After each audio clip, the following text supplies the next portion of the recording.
What the fuck is up, everybody? Welcome back to my YouTube channel. My name is Tyler, and I help people burn fat, build muscle, but ultimately move better than they ever have before. Today, I'm gonna be taking you through the only exercise you're ever gonna need again to get rid of knee pain,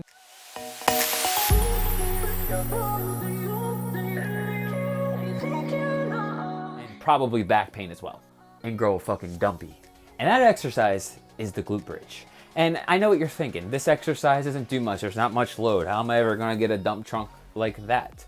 Well, I'm gonna show you all the different ways you can do a glute bridge today with all these exercises, and I'm probably leaving some out, but that doesn't matter because there's like 9 of them, and some of them were really fucking hard to film. Made me dehydrated. So today I'm gonna be taking you through some of my favorite glute bridge variations so that if you really wanna get rid of any kind of joint pain, really, honestly, I would say glute bridges would solve most of the world's problems if people use them, because when you do more glute bridges, you get better at thrusting those hips. And like, look, let's be real. Men today probably don't know what the fuck they're doing with their hips. I'm just gonna be honest, and I'm gonna stop. I made a whole video talking about this where I showed you some of the best glute exercises to work on your bedroom performance. And for some reason, it's only at like 30 views. That doesn't make any sense. More guys need to see that shit, but that's not the point. The point is glute bridges are extremely effective, and I'm gonna show you a bunch of different variations today. So let's get started. First things first, let me just say that I had the meanest booty pump after filming these videos. I mean, you're gonna see why, but whew, did it feel good? Anyway, like I said, there's so many different ways to do it. Let's just start off with the traditional version. We have a regular glute bridge here. You're literally just trying to get your, I probably should have did a better job of getting my feet underneath my knees, but at the same time, you just wanna get your feet under your knees as best you can and drive the hips up, squeeze that fucking ass to the top. The next one I'm doing is a single leg glute bridge, and you can even tell a couple times here I struggle with it because I do struggle with it. And but it's a really good exercise to isolate each side more. And the cool thing about all these glute bridges is that depending on where your feet are placed, you're actually going to emphasize the hamstrings a little bit too, because they help with hip extension, and your knee is partially flexed, so you're going to be working the hamstrings in more of an isometric kind of fashion here. But at all the same time, it really does a great job of lighting up the posterior chain. Your foot placement can always change so that you can hit more hamstrings or take away a little bit if you need to. The next one I'm doing are some banded glute bridges. Obviously, I was talking too much. We missed the first one, but I'm doing single leg ones here. The same thing applies for both of them. You really want to just drive your knees out against the band. Keep your foot flat on the ground. 3 points of the feet. You got the base of the big toe, little toe, and the heel. You want to focus on that and driving through the heels to really emphasize the glute engagement. That's really the only thing with the band. Just drive the knees out. Really keep the feet on the ground. You can add load. I don't understand why people, like, this is, like, you could, I'm using a dumbbell here. But to illustrate my point, I think it's about to come up.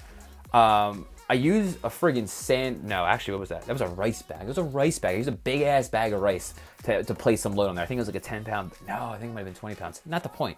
The point is you could grab your fucking child, your dog, grab a bunch of books, stack them in a book bag and throw them on your pelvis region. There's ways to make it harder. That's all I'm saying. That's it. And if you really want to get ballsy like me, you can just put your feet up on a stability ball here. Partially, this is me flexing because I have pretty good hip stability, but also it's a really effective exercise. We need stability at the hips. It's just as simple as that.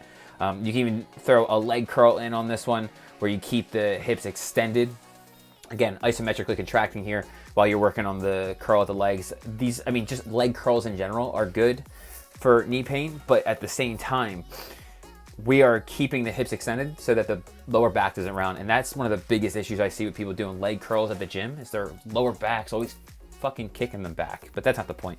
Here, I'm now doing barbell hip thrusts or barbell glute bridges on the ground. Like, you don't need to be on a bench to do this. Obviously, I have one behind me, so if I needed to, I could. And guys, that's really about it. You know, glute bridges, I used to have a saying. I think I used to have a saying. Did I have a saying? I don't know if I ever actually said it, but I thought it. The point is, 10 glute bridges a day will keep the doctor away. Back pain is one of the biggest issues in the world today. I think like 80% of people complain about having back pain at least once in their life. That's a problem. We shouldn't have to deal with it. And if we have a strong posterior chain, strong hips, most likely you won't have to. You most likely won't be putting more stress on your knees because of the compensation at your back. And it will all resolve itself just by doing this one exercise. You can make it challenging, you can make it more unstable, you can make it so that it's hard and it challenges your hips. It's gonna increase your bedroom performance. I don't care if you're a guy or girl, mostly the guys though. So just do some variation of it and watch your knee, your back probably shoulder pain go away. If you took anything from this video, please like the video, leave a comment down below. Let me know what your favorite glute bridge variation is and which one you actually do more frequently. Or if not, which exercise do you like doing instead of glute bridges? That's a better one. Answer that for me. I would love to know. And I will see you guys in the next video.